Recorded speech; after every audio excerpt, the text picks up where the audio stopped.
पहली बड़ी खबर की बात करें तो किसान है देश किसान, राज्य में होगा उलगुलान। केंद्र सरकार की नई किसान नीति के खिलाफ झारखंड में सत्ता पक्ष गोलबंद है। 8 दिसंबर को अद्भुत भारत बंद का सत्ताधारी पक्ष के दलों ने समर्थन की घोषणा की है। मुख्यमंत्री हेमंत सोरेन ने भी कहा है कि भारत बंद का झामुमो परिवार समर्थन करेगा। मुख्यमंत्री श्री सोरेन ने ट्वीट कर कहा है कि हमारे मेहनती किसान देश की आन बान शान है। देश के मालिक को मजदूर बनाने के केंद्र सरकार के षड्यंत्र के खिलाफ झारखंड में भी उलगुलान होगा। इधर सरकार में शामिल कांग्रेस व राजद भी नई नीति के खिलाफ है। कांग्रेस के प्रदेश अध्यक्ष व मंत्री रामेश्वर उरांव के निर्देश पर लगातार बिल के विरोध में अभियान चलाया जा रहा है। प्रदेश अध्यक्ष श्री उरांव ने 8 दिसंबर को भी भारत बंद को सफल बनाने के लिए सड़क पर उतरने को कहा है। राजद ने रविवार को मसाल जुलूस भी निकाला है। अगली बड़ी खबर की बात करें तो डीवीसी की चेतावनी, फिर 13 दिसंबर से 7 जिलों में बिजली कटेगा। जाने पूरा मामला।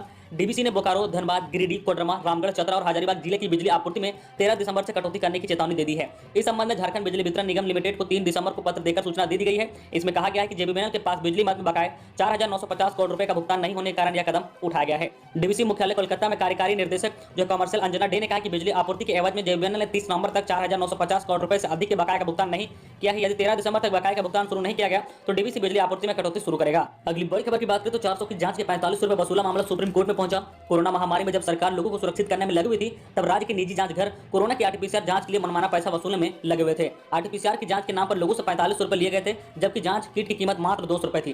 प्रति सैंपल अगर 200 रुपए लाभ भी जोड़ दिया जाए तो जांच की दर मुश्किल से 400 रुपए होनी चाहिए थी। लेकिन कोरोना वायरस को खौफ दिखाकर शुरुआती दौर में निजी जांच घरों ने 45 रुपए लिए। कोरोना की जांच में ज्यादा मुनाफा देख कई निजी जांच घर और जांच एजेंसी राज्य में लैब स्थापित करने में लग गए थे। आरटीपीसीआर व राज्य सरकार ने जांच की अनुमति ली और हालांकि आरटीपीसीआर जांच में मनमाना पैसा वसूलने का मामला अब सुप्रीम कोर्ट में चला गया है। जानकारी के अनुसार सुप्रीम कोर्ट में अधिवक्ता अजय अग्रवाल ने आरटीपीसीआर के नाम पर मनमाना पैसा वसूलने से संबंधित याचिका दायर की है। याचिकाकर्ता ने पहले से वसूले गए अतिरिक्त पैसा लौटाने की गुहार लगाई है। मामले में 11 दिसंबर को सुनवाई होगी। जांच घरों के संचालकों को लगने लगा है कि अगर सुप्रीम कोर्ट पैसा वापस लौटाने का निर्देश दिया तो भारी नुकसान हो सकता है। यही वजह से राजधानी के कुछ निजी जांच घर संचालक कोरोना की जांच अब अनमने ढंग से कर रहे हैं। वही कुछ जांच घर तो कोरोना की जांच अब बंद करने की सोच रहे हैं। अगली बड़ी खबर की बात करें तो हार्दिक पांड्या के विजय छक्के से भारत के नाम हुई सीरीज। दूसरे टी20 में ऑस्ट्रेलिया को 6 विकेट से हराया। धवन और कोहली के बाद हार्दिक पांड्या की धमाकेदार पारी की बदौलत भारत ने दूसरी टी20 मैच में ऑस्ट्रेलिया को 6 विकेट से हराकर सीरीज 2-0 की आगे बढ़त ले ली है। भारत को जीत के लिए 195 रन बनाने थे। उसने 4 विकेट पर 19 ओवर 4 बॉल में 195 रन बनाकर जीत हासिल कर ली है। भारत के लिए विजय छक्का पांड्या ने जड़ा है। पांड्या ने 22 गेंदों पर नाबाद 42 रनों की पारी खेली है। धवन ने 52 और कोहली ने 40 रन बनाए हैं। अगली बड़ी खबर की बात करें झारखंड मौसम विभाग से कि 9 से आकाश में बादल छाए रह सकते हैं। बिहार और झारखंड से सटे कुछ इलाकों में साइक्लोनिक सर्कुलेशन बनने के संकेत मौसम विभाग को मिल रहे हैं। इसका आंशिक असर झारखंड के कुछ इलाकों में हो सकता है। इससे 9 से लेकर 12 दिसंबर तक राज्य के कुछ हिस्सों में आंशिक बादल छाए रह सकते हैं। अब तक के पूर्वानुमान के अनुसार बारिश का अनुमान नहीं है। इसमें पूर्व मौसम शुष्क रहेगा। अगली बड़ी खबर की बात करें झारखंड कोरोना अपडेट को लेकर तो राज्य में 96 नए कोरोना संक्रमित मिले हैं, जबकि 7 संक्रमितों की मौत हो गई है। रविवार को नए संक्रमितों में सबसे ज्यादा रांची के 37 लोग शामिल हैं। बोकारो से 31, पूर्व सिंहभूम से 10, सरायकेला से 8, देवघर से 7, पश्चिम सिंहभूम से 6, धनबाद से 5, हजारीबाग से 3, कोटी से 3, लातेहार से 1, पलामू से 1, दुमका से 1 नए संक्रमित मिले हैं। रविवार को 96 नए संक्रमित मिलने से राज्य में कुल संक्रमितों की संख्या 1,11,078 पहुंच गई है। वही रविवार को 7 संक्रमितों की मौत हो गई है। इसमें से कुल संक्रमितों का अब आंकड़ा हो गया है 986 पर पहुंच गया है। अगली बड़ी खबर की बात करें तो मैट्रिक और इंटर की परीक्षा में इस बार 30% प्रश्न होंगे 1 अंक वाले। वर्ष 2021 की मैट्रिक और इंटरमीडिएट की बोर्ड परीक्षा के प्रश्न पत्र का पैटर्न बदलने की तैयारी की जा रही है। विभाग के प्रस्ताव के अनुरूप मैट्रिक और इंटर की बोर्ड परीक्षा में बहुविकल्पीय रिक्त स्थान भरे हैं। अति लघु उत्तीर्ण प्रश्न की संख्या बढ़ाई जाएगी। विभिन्न विषयों में 20 से 30% तक प्रश्न 1 अंक वाले होंगे और 1 अंक वाले प्रश्न में अधिकतर बहुविकल्पीय होंगे, जबकि कुछ प्रश्न रिक्त स्थान भरे हैं। वही कुछ का जवाब परीक्षार्थियों को एक वाक्य में देने के लिए कहा जाएगा।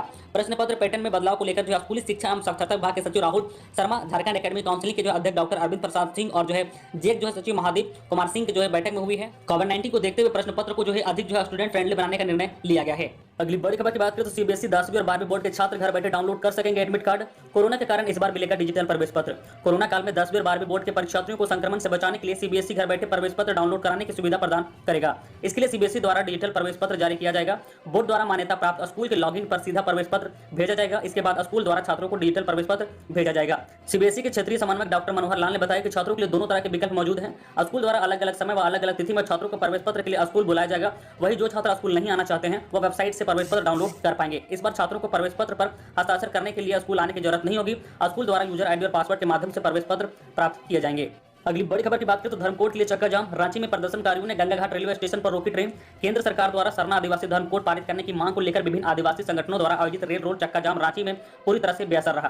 केंद्रीय सरना समिति एवं अखिल भारतीय आदिवासी विकास परिषद एवं आदिवासी सेंगल अभियान के नेता एवं कार्यकर्ता सड़क पर नहीं उतरे। किसी भी सड़क मार्ग को बाधित नहीं किया गया। केवल केंद्रीय सरना समिति के अध्यक्ष फुलचंद त्रिकी एवं परिषद के सत्यनारायण लकड़ा ने नेतृत्व में रांची के अनगढ़ा स्थित जो है गंगा घाट रेलवे स्टेशन पर एक मालगाड़ी ट्रेन को जो है करीब 1 घंटा तक बाधित किया गया। केंद्रीय सरना समिति के अध्यक्ष फूलचंद तिर्की एवं परिषद अध्यक्ष सत्यनारायण लकड़ा ने बताया कि झारखंड सरकार ने अपना काम कर दिया है। अब केंद्र सरकार को धर्म कोड प्रस्ताव पारित कर लागू करना है, इसलिए ट्रेन बाधित कर जो है केंद्र सरकार के ध्यान उत्कृष्ट किया गया है। अगली बड़ी खबर की बात करें तो पोस्ट ऑफिस के बचत खाते को खाली रखा तो हर महीने भरना होगा जुर्माना। जानिए कितना रखना है मिनिमम बैलेंस। देश के सुदूर गांवों में बसे आम लोगों तक बैंकिंग सेवाओं को पहुंचाने का एकमात्र प्रमुख जरिया डाकघर है। यह वर्षों से गांव के लोगों को जो है सवारियां का संदेश पहुंचाने के साथ ही बैंकिंग सेवाएं भी मुहैया कराता रहा है। अगर आपने इसमें बचत खाता खोल रखा है तो आप इसमें छोटी छोटी रकम जमा करके ब्याज प्राप्त कर सकते हैं। आपको बता दें कि जो है डाकघर को बैंक का दर्जा मिल गया है, इसलिए आप अपने जो बचत खाते पर एटीएम की सुविधा भी ले सकते हैं। लेकिन आपको यह भी जानना जरूरी होगा कि अगर जो है आपने इस बचत खाते को खाली कर दिया तो आपको हर महीने कम से कम 100 रुपए जुर्माना के तौर पर जो है भुगतान करना होगा। अब बैंकों की तरह डाकघर के बचत खाते में जो है मिनिमम बैलेंस रखना जरूरी कर दिया गया है। डाकघर के बचत खाते के मिनिमम बैलेंस की सीमा निर्धारित की गई है। यह सीमा 500 रुपए तक की गई है। यदि आप 500 रुपए का जो मिनिमम बैलेंस मेंटेन नहीं करते हैं तो डाकघर द्वारा 100 रुपए की जो रकम वसूली जाएगी। इससे जुड़ी जानकारी इंडियन पोस्ट ने अपनी वेबसाइट पर प्रकाशित की है। अगली बड़ी खबर की बात करें तो झारखंड के 24 जिलों में बच्चों की गंभीर बीमारियों के इलाज के लिए खुलेगा जो है डिस्ट्रिक्ट अर्ली इंटरवेंशन सेंटर। पहले फेज में इन जिलों में शुरू होगा। झारखंड के 24 जिलों में डिस्ट्रिक्ट अर्ली इंटरवेंशन सेंटर खोला जाएगा। पहले चरण में जमशेदपुर, देवघर, रांची, कुट्टी, पलामू, चाईबासा और हजारीबाग में इसकी शुरुआत होगी। कोरोना से पूर्व नेशनल हेल्थ मिशन अंतर्गत संचालित राष्ट्रीय बाल स्वास्थ्य कार्यक्रम के आला अधिकारियों के साथ बैठक में झारखंड के नोडल अफसर ने कुल जो 24 जिलों में डीआईसी सेंटर बनाने का प्रस्ताव रखा था। इसमें 12 जिलों में डीआईसी सेंटर बनाने व निर्माण की जो है पहली स्वीकृति राष्ट्रीय स्तर से प्रदान कर दी गई है। अगली बड़ी खबर की बात करें तो रांची के रातू में जरूरतमंदों के बीच गर्म कपड़ों का वितरण किया गया। राष्ट्रीय युवा शक्ति रांची के लोगों के सहयोग से जरूरतमंद लाखों लोगों को ठंड में राहत पहुंचा रही है। पिछले वर्ष कार्यक्रम के तहत 1 लाख जरूरतमंद तक जो ठंड से बचाव के लिए जरूरी सामान पहुंचाई गई थी। संस्था द्वारा राष्ट्रीय युवा जो शक्ति चली गांव की और कार्यक्रम का जो आयोजन जगह जगह किया जा रहा है। इसके तहत रविवार को रातू संजय कॉलोनी में बड़ी संख्या में जरूरतमंद लोगों के बीच कपड़े का वितरण किया गया। राष्ट्रीय युवा शक्ति के सदस्यों द्वारा गाड़ी में भरकर जरूरतमंदों के पास जो है साड़ी, साल, स्वेटर, छोटे बच्चों का कपड़ा पहुंचाया गया। बुजुर्ग जो है अपाहिज महिलाओं को उनके पास जाकर जो है साड़ी एवं गर्म कपड़ा दिया गया। संस्था ने इस वर्ष फिर से जो 1 लाख लोगों की मदद करने का लक्ष्य रखा है। अगली बड़ी खबर की बात करें तो पुलिस और सीआरपीएफ की कार्रवाई। गुमला में 1 लाख रुपए का इनामी नक्सली गिरफ्तार। 13 कांडों में पुलिस को थी तलाश। कामडारा थाना क्षेत्र के सीमावर्ती क्षेत्र में पुलिस और सीआरपीएफ ने संयुक्त अभियान के तहत पीएलएफआई के एक नक्सली को गिरफ्तार किया है। रविवार को पुलिस ने बताया कि नक्सली पर जो 1 लाख रुपए का इनाम घोषित था। पुलिस को जो है 13 कांडों में इसकी तलाश थी। पुलिस ने इसके पास से जो है 9 mm का एक पिस्टल, 4 जिंदा कारतूस और जो है 7 मोबाइल फोन बरामद किया है। अगली बड़ी खबर की बात करें तो धनबाद में मेगा लोन मेला। 200 फुटपाथ दुकानदारों को मिला 10-10 हजार का लोन। पीएम पथ विक्रेता आत्मनिर्भर निधि योजना के तहत निगम के बैंक मोड़ कार्यालय में लगा मेगा लोन मेला। प्रधानमंत्री पथ विक्रेता आत्मनिर्भर निधि योजना के तहत शनिवार को निगम के बैंक मोड़ कार्यालय में मेगा लोन मेला लगाया गया था। मेले में 200 फुटपाथ दुकानदारों को ऑन द स्पॉट 10-10 हजार रुपए का लोन दिया गया।